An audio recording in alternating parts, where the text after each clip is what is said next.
pregnancy should be a time of joy and not anxiety for the woman and her family.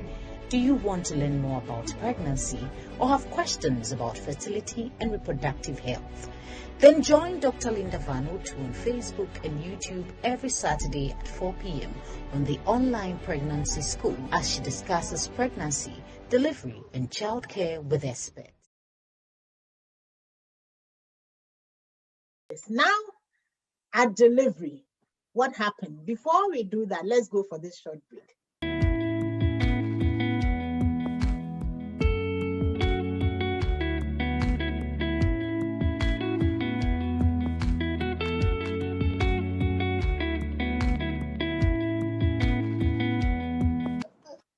So before we went for the break, we wanted to talk about the delivery. When it was time to deliver, what happened? Okay, so I had an infection in my 3rd trimester, like a vaginal infection, which kept recurring. So my doctor advised that, I take antibiotics and all, but it still kept recurring. So I had passed my 40th week or so. So I was entering into my 41st week. And my doctor suggested that I be induced for labor because he said, according to him, he said, if the baby keeps long in the womb, your placenta starts to shrink. And so the womb can't hold the baby longer and it has a lot of complications. So he scheduled me for an induction. So on the day I was to be induced, I was induced at 6 a.m. in the morning. The induction failed. There was this medicine they inserted inside me, Cytotec. And the first induction failed. The second induction also failed. And then they did membrane sweeping. So a midwife came to do a vaginal examination, and then she put her hand there to try and see if she could actually get the head of the baby, sweep the place. And then after she did that, nothing happened. But an hour later, my water broke. And my water gushed out in the ward where I was. And it was a lot. So I had 2 doctors coming in saying that, you know what? I had just dilated like 1 centimeter with all that had happened.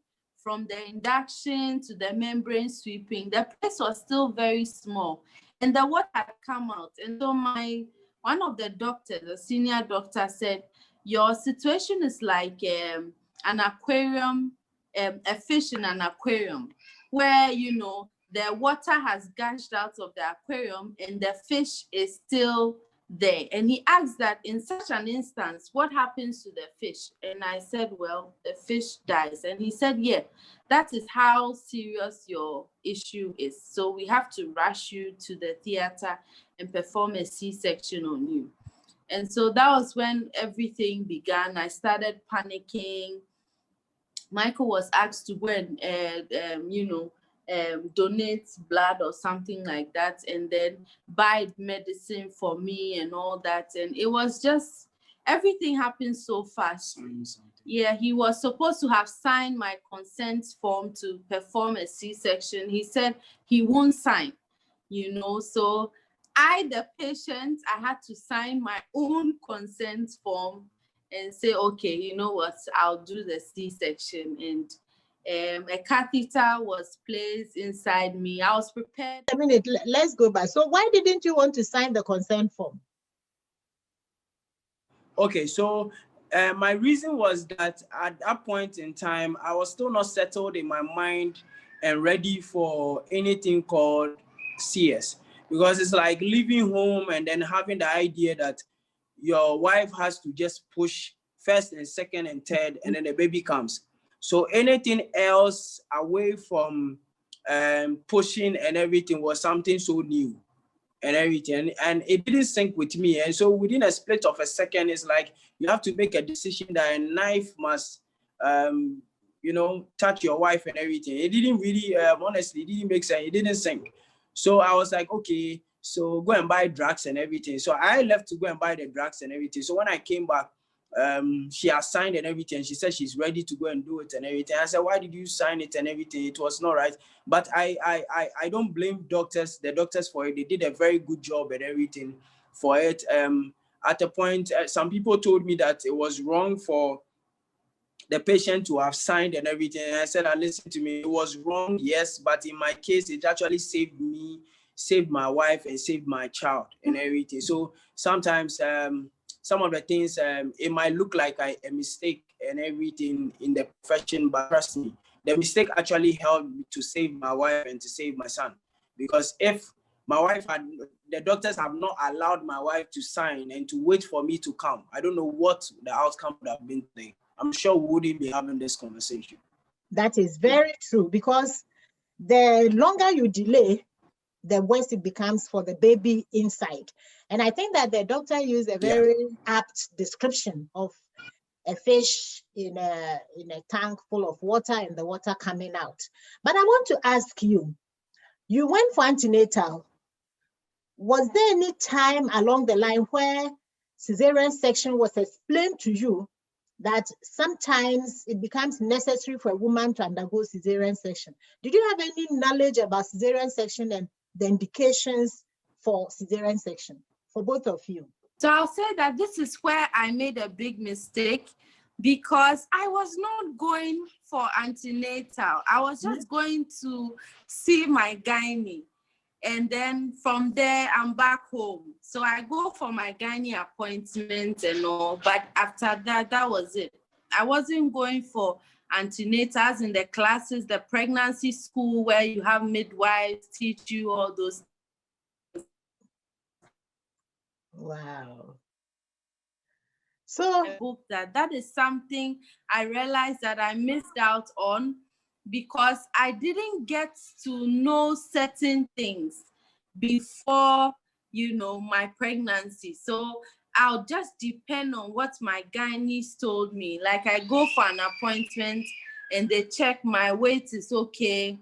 I don't have protein in my urine. My sugar level is fine. And then I come home, and it was like that for some time, So it was, I transferred from my private hospital to a public hospital in my 8th month, shortly before I gave birth. So it was at that point where I realized that, okay, I didn't know so many things, because at the public hospital, they ask you a certain question, you can't answer. And they say, but weren't you taught in the pregnancy school? Didn't you go for antenatal classes? I said, no, I did not. So this is like a learning process. I advise every pregnant woman to go for this pregnancy school they have in the hospitals. It's very important, very extremely important. wonderful. Yeah. Wonderful. It is very, very, very important. And ladies and gentlemen, that is why we introduced the pregnancy school. As I said, one day we will discuss it into detail. But, in my experience as a medical doctor, as a director of health services, I realized that there were a lot of things that pregnant women did not really understand. Maybe they had heard, but they didn't even understand. And when you look at the regular antenatal, it becomes very challenging for the midwives and also for the clients to have deep conversation. And so it is not their fault. So when you have the pregnancy school running, then they have opportunity to ask questions and bring out issues that they don't understand. And the midwives will have time to explain, because at that point, they are not examining anybody's abdomen to see whether the baby is okay or not, because that is for the regular antenatal. So it is very important. But Michael, did you also not ask any questions, or you asked that when you go to the gynae, what did they say? And were you also reading around it? How did you get to know more about pregnancy and about the delivery, and the fact that at this point when cesarean section had to be done, it was, in quotes, news to you that, wow, I thought my wife was going to deliver, but now she has to go through a cesarean section. How were you also educating yourself about pregnancy and about what could happen at birth? Okay, so my experience from the first and second trimester, I just realized that almost everybody had an opinion. and it was most times it was a traditional opinion versus the medical opinions and everything, and we couldn't get a head and tail of a particular issue. One person is saying that, oh, this is like this, the next person. So you could ask actually 10 people about a particular question, and you find out that all the 10 people actually have different views as to whatever it is. So at the end of the day, you even become more confused than ever. So honestly, we resorted to YouTube.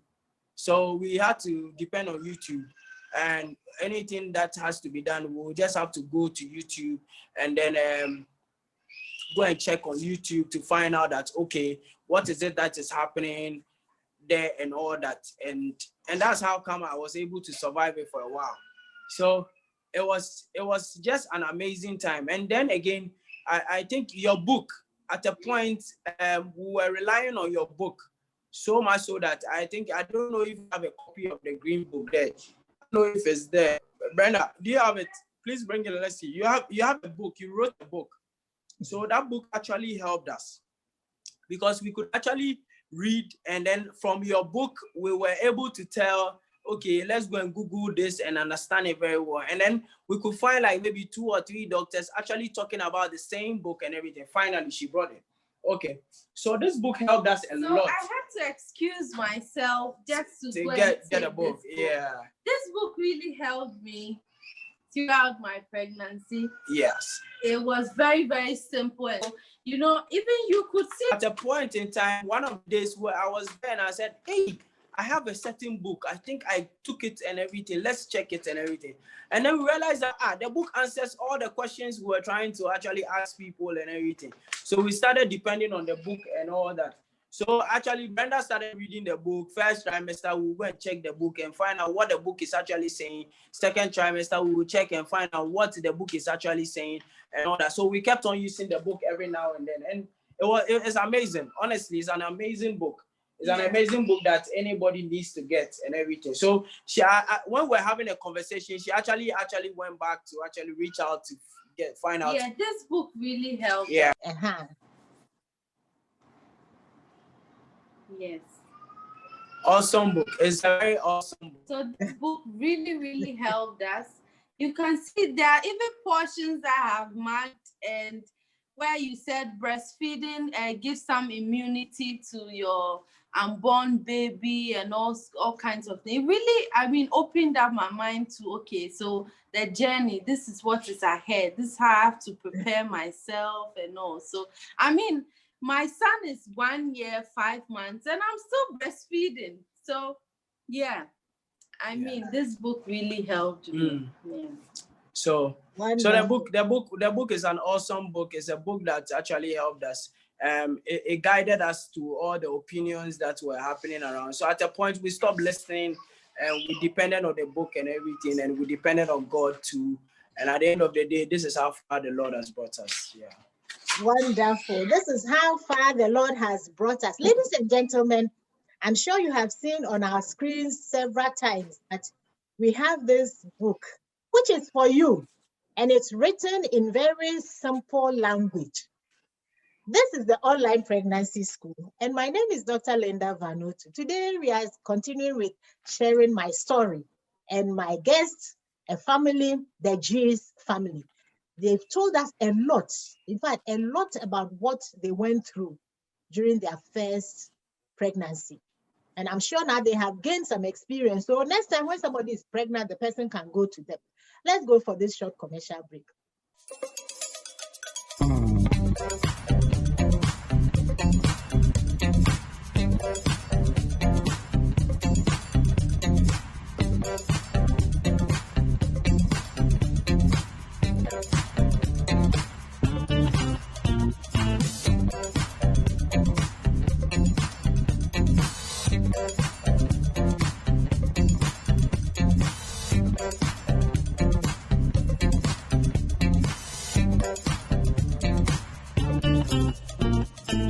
Welcome back. This program is proudly sponsored by Promise Ghana, Vanuatu International, Reverse Tap, Samsara Ventures, and Erama Clinic.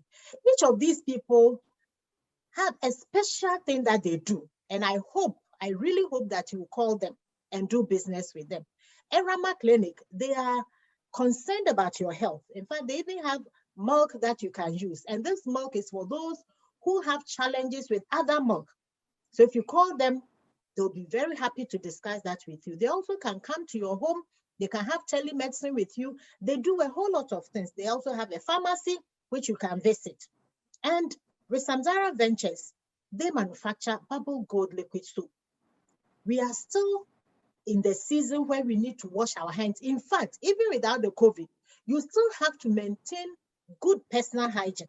And that includes washing of hands thoroughly with soap and the running water. So call them and do business. If you're having a party, you are serving drinks, you have a wedding, anything that you are doing where you are serving drinks, please call Reverse Tap. You can see the way the drink comes from the bottom of the cup. It means that the person serving the drink doesn't touch it. And so the chances of having some infection getting into that are very, very minimal. So please call them. And for Promise and Vanuatu International, we are aware that people have potentials within them, and we support to do that. And we are also concerned about people knowing about pregnancy, childcare, about everything. Our sister Brenda has told us that she didn't know much as at 8 months of pregnancy. And that is why we encourage you to join us on the online pregnancy school. And if you are close to a hospital, please go there for the physical pregnancy school as well. And get a copy of our book, the book that she showed us. Please get a copy of it and learn about pregnancy. Yes, we have our copy. Yes, please. So that when you are pregnant, you will not have any challenges. As soon as you see something is not going well, you rush to the hospital and you will be very happy. So now we have heard about the first, the second, the third trimester, preparing fried rice at 1 a.m. I can just imagine how that will be. Getting ginger and the person smelling it and putting it aside. How annoying can that be? But when you see the baby, then you see that it was not in vain. You did something that was very good. Yes. So now let's go on. Yeah. After the cesarean section, what was your experience like? Okay, so after the CS, in the theater, you know, normally they show you your baby or something like that. But for me, they just held the baby up to my face whilst there were tubes all over, and I just saw my baby and said, you know what, show him to my husband, because I can't really remember his face. So at that moment, a lot was happening. So after I was just discharged and I came home, I was in so much. Yeah, so after they showed the baby to my husband, then I was discharged finally from the hospital, I think 2 days later. And when I came home, I was in so much pain. So I say that that's the downside of CS. You experience the pain afterwards, because I was in so much pain. I could literally not sit down. I couldn't do so many things, but I tried, because at the hospital, the midwife said the more active you are, the more faster your healing process is. So, you know, I should be active. So I was active when I came home, trying to do a few things here and there, you know, just to make sure that I'll be fine. And at 6 weeks, when I went back for the checkup, they said everything was fine. My wound was healed, and yeah, so we could now start having sex. Yes, so we'll now start having sex again. Very, very interesting aspect. So, Michael, how did you feel when the baby was shown to you? How did you feel? So it was, I think it's, I don't know how to explain it. There's nothing to actually explain that. It was full of joy. I don't know how, like me, father, like, you know, that kind of thing. It kept on ringing. He's going to call me daddy. Hey, wow, you know, that kind of feeling. There was so much going on in my mind and all that. And at a point, I actually had forgotten that this is just an hour or hours old baby, and I was handling him like he's some 1 year old child. And so the midwife said, hey, take your time, you are too excited. So they had to take the baby from me and everything. And when I saw his ears and everything, I knew that this was my son. I didn't need a DNA to tell me that. That is interesting. So now we have had a very wonderful conversation.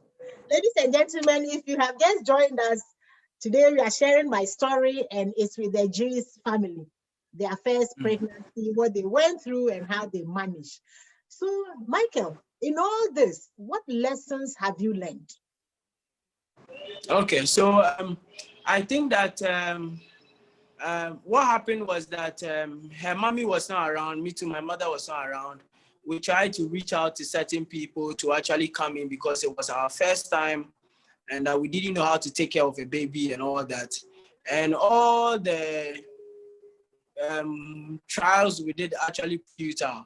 So we actually got a nanny, and apparently the nanny had to even faint on the day that Brenda was supposed to be having admitted. And that was even another thing. Whilst I was taking care of Brenda, I was taking care of the nanny. Yeah. And that's actually an interesting journey too. Yeah. And it's another story for another day. So I put it all in my book. Yeah. So what happened was that for me, I have learned a lot. The lessons have been so much. So I used to, because of the CS, now I had to tell Brenda that Brenda should ask the midwife how we bath a day-old baby and all that. Because then at the end of the day, I told her, what if we were outside Ghana, in Russia or somewhere? Would we have actually called for somebody to come and take care of the child and everything? Or we were in the bush, Adam and Eve. Did anybody call, So after that encouragement and everything, we're like, oh, we could do it ourselves and everything. So she went to learn it, and when she came back from the hospital, so she taught me the child,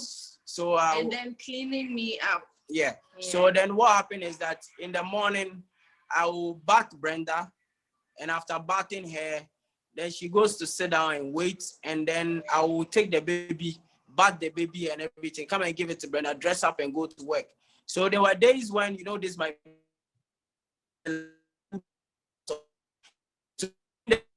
not going to take her bath, and all she has to do is to clean up the baby and everything. And we were alone for like 3-4 months and everything, until after the 4th month she was able to bath herself and bath the baby, and I was free to actually be on myself and everything.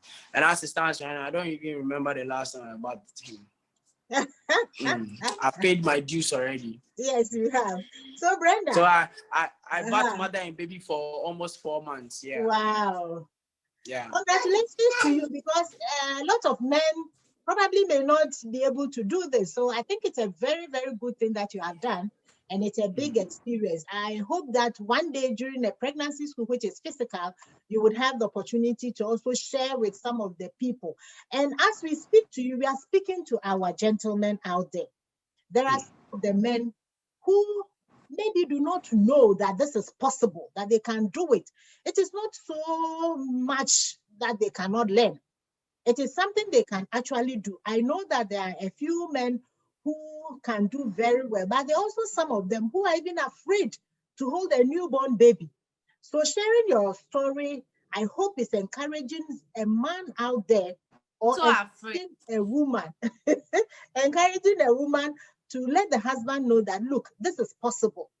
And also for the fact that you also need to know about pregnancy, know about what it entails, know about what can happen. And if it happens, what do you do? It's important that you learn all this. And that's why I invite you to go back to my Facebook page, the Pregnancy School. Learn about all that we have shared. Go to my YouTube channel, Linda Vanuatu, and learn about what we have said so far about pregnancy. There's so much that we have discussed with experts, and you will learn a lot from that. Brenda, what is your experience? What are some of the lessons that you have learned? Okay, so one of the lessons I've learned is that you should be open-minded when it has to do with giving birth. Cesarean birth is also birth. So once you are open-minded, you know that, okay, every situation demands like a particular response. And so if maybe you are expectant, So ladies and gentlemen, it has been a wonderful discussion. I'm sure you have learned a lot. Hey, the interesting part about when she was post surgery, 6 weeks, she said, hey, and they said we can start, you know. Well, today Very we are important. sharing my story, and I'm talking to the G's family. They are sharing their experience with the first pregnancy. Oh, so many things, including eating banku and vomiting it in the middle of the night. Wow. Yeah. But you know, all in all, it's a joy. Pregnancy should be a time of joy. And one thing that Brenda has said is that take it one day at a time. One day at a time. When you do that, you'll be able to go through. That is what we have heard. But let's hear from Brenda. Brenda, what are your experiences? I mean, what do you want to share with people that these are lessons that you have learned that people can learn? Okay, so during pregnancy, what I can say is that when you are pregnant, when you find out you are pregnant, you should be open-minded. And so you shouldn't put yourself in a box. I, for one, didn't read anything about C-section. Anytime I'm Googling something and I come across C-section, in my mind, that is not what I'm going to go through. So I don't need to even read about C-section. So I mean, when I was caught off guard and my situation necessitated that I have a C-section, fear gripped me. And on the theater bed, I was like, oh, Jesus, Jesus, Jesus, save me, save me. And then at that moment, the Holy Spirit whispered to me, instead of saying, Jesus, save me, why don't you say, thank you, Jesus, thank you, Jesus. Start thanking him for what he has already done. And then it helped me, you know, to overcome that fear. But I think that you should keep an open mind so that you know that, okay, I mean, per my situation, anything can happen. If I go in and they say I have to have a C-section, why not? I should be, you know, upfront for it. I should accept that this is what my situation demands, because the doctors are experts, they know their job. I mean, they go through a lot, having to sit in medical school to become who they want to become. And so you should respect them, you know. That's what I can say. And then postpartum, I'll say that when you come back from the hospital, I mean, you can fall into postpartum depression. So that's where you need to occupy yourself. You need to do something with your life. So for me, I decided to write a book.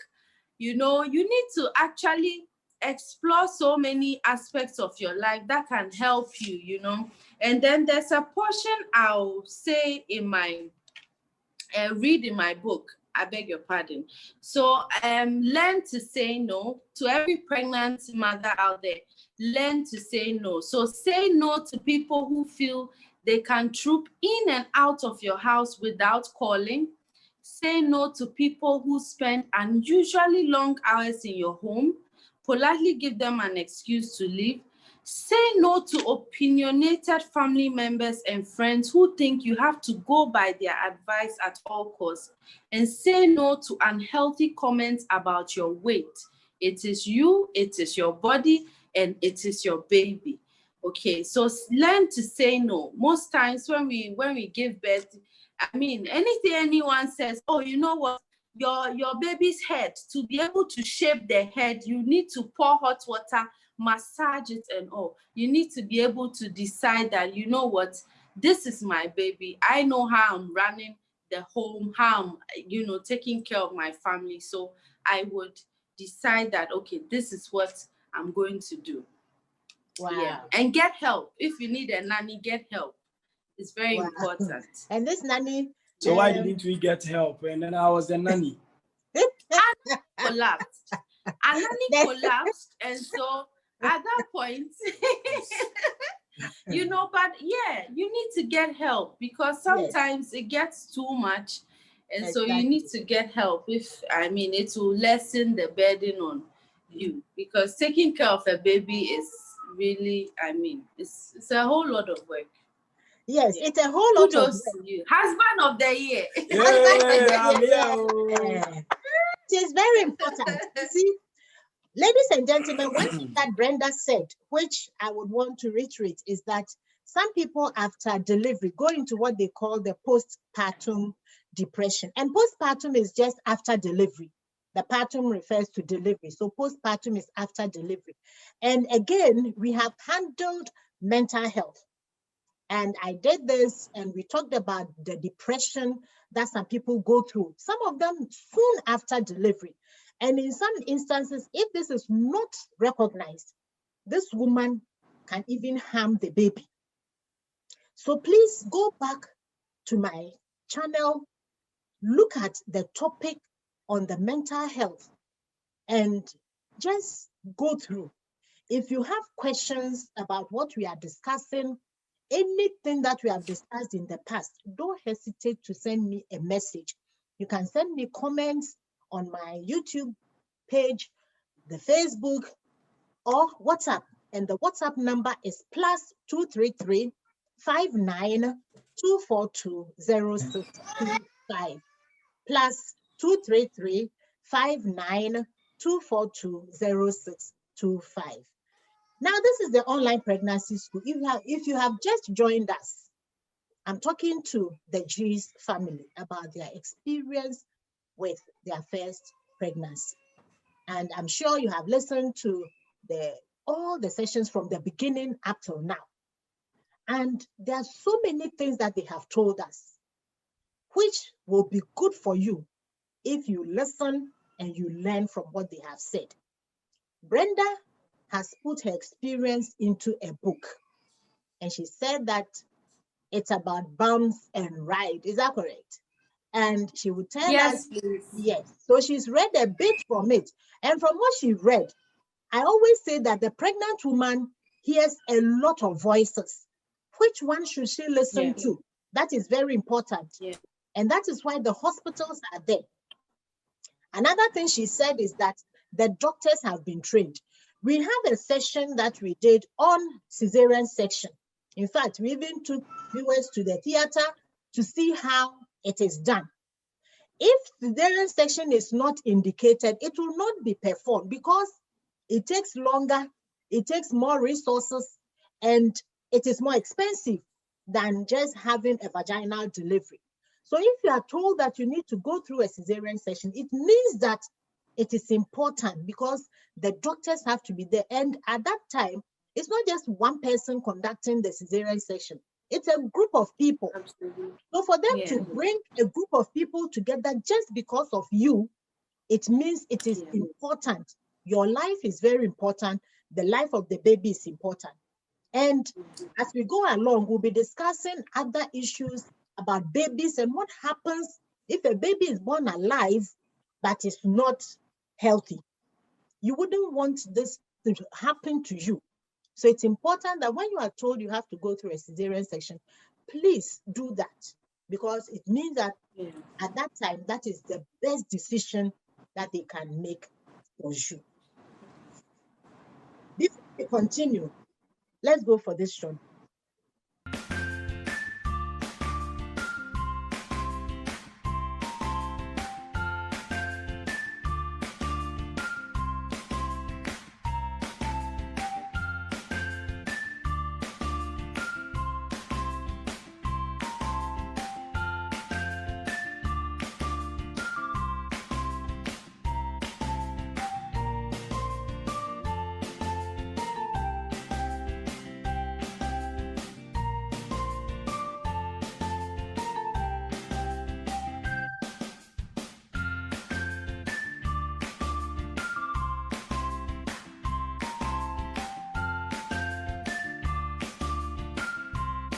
Welcome back. And please remember, this program is sponsored by Promise Ghana.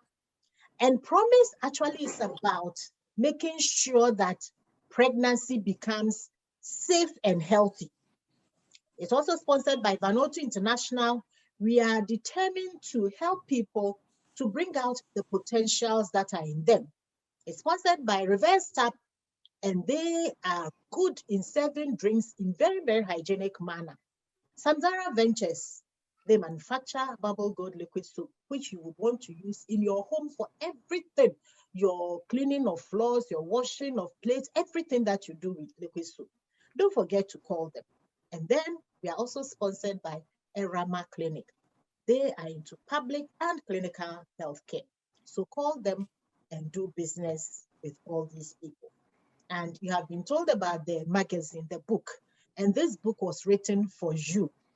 Whether you are pregnant or not pregnant, once you need to know about pregnancy, you see, even for those, I see that a lot of people are getting married. You are marrying without knowing about pregnancy. That is not what it should be. So get a copy of this book, go through, and you can now ask questions when you go to the hospital, or you can call us, you can send us messages to understand more about some of the things that we have written about. We'll be very happy to talk to you about that. Ladies and gentlemen, today we are sharing my story. And we cannot go without bringing our dear brother and husband to tell us, in all this, with what Brenda read about, is it that there are times that as a man, you're even confused because people are telling you things that border on superstition or border on tradition against medical advice? Did you go through anything like this based on what she read that and you also said it earlier? So were you confused at a point? And if you were, how did you manage? Okay. At a point, I got confused about it. And then I just realized that most of the opinions that are coming from, you find out that if you pick 10 people, you find out of the 10 people, all of them are saying different things. It's not like you pick 10 people and maybe 3 or 4 people are saying the same thing. You find out that the 10 people, almost everybody is saying different things about the same issue. And you even get more confused than the time you actually ask for answers. So then your book was the Promise magazine was one of the things that we decided to depend on. And then we added up to YouTube channels where we're actually looking at other doctors and what they have to say about pregnancy and everything. So we stopped actually listening to people, especially people around our circles, outside our circles, or anybody about this whole pregnancy thing, because they kept confusing us. They kept on being superstitious. They kept on being so so negative. The negative energy was so high and everything. So it was like, no, let's stay away from all these people. Let's stick to the magazine we have. Let's stick to YouTube channel. Let's stick to what is positive and everything. Above all, let's read our Bibles and believe God for an awesome turnaround. And that was it. It was fine. Wonderful. We cannot do this without God. So please, for all of us, don't take God out of what you do. Pray. If you are pregnant, pray. Pray that this baby would be formed as the baby should be formed. And pray into the whole 9 months. And when it is time to deliver, pray and believe God that the answer will be good. He is there to help us. He is there to give us our needs. And therefore, if he has made this baby, then he should help us to go through the pregnancy. Ladies and gentlemen, I hope you have enjoyed today's session. It has been wonderful. I have learned a lot. And in all this, one thing that Brenda did not do, which I'm sure she will tell you to do, is go for the antenatal. We have talked about the antenatal, the importance of the antenatal clinic and the pregnancy school. If you combine these two, you will know a lot about pregnancy. And at that time, they also share and they even teach people how to bathe a newborn baby. They teach you how to put the baby to the breast. They teach you a whole lot of things. There are exercises that are done. And in one of our sessions, we looked at how pregnant women can do exercises that are good for them. So please don't forget, if you haven't yet subscribed to my YouTube channel, please do that. Linda Vanutu, and you will have access to all the previous sessions where we have discussed from day 1 of pregnancy till preparing for delivery, going through cesarean section, and going through the stages of labor till the time that you deliver and the time that the placenta come out. We have done so much. So they're all there for you. You are the reason why we have this. So go ahead and go through, please. Don't forget. If you have a message for me, send me a comment, and I'll be happy to read and I'll be happy to respond. If you want to send me a WhatsApp message, once again, the number is +233 59 242 0625. And don't forget to go to Challenge Bookshop. And Brenda, where else can they find your book? Kingdom Bookshop, or call the number 0246080961 and we'll have it delivered to you. Wonderful. You will learn a lot. And you can also, if you are looking for some of the magazine, you can call me on the same number 059 or +233 59 242 0625. And you get copies of this magazine. It would be good that you have one. If you are now preparing to get married, please get a copy of this magazine. If you are married, get a copy. If you are not yet married, you want to know about pregnancy, get a copy. So get a copy of Brenda's book, get a copy of the Promise magazine, and you will know a lot about pregnancy. It has been good having you on this show. And I want to say a very big thank you to my guests for today, Mr. and Mrs. Gbogla, for their time with us. They have shared their story, and we are very grateful to them. And please, the men out there, if your wife sent you to go and get something in the middle of the night, please go. Go, because it's not just being difficult. It is all part of the. It's part of the process. Of the yes. Thank you so much for having us too. Yes. Bye. Thank you so much. We are grateful. We're happy for sharing. Bye. Bye.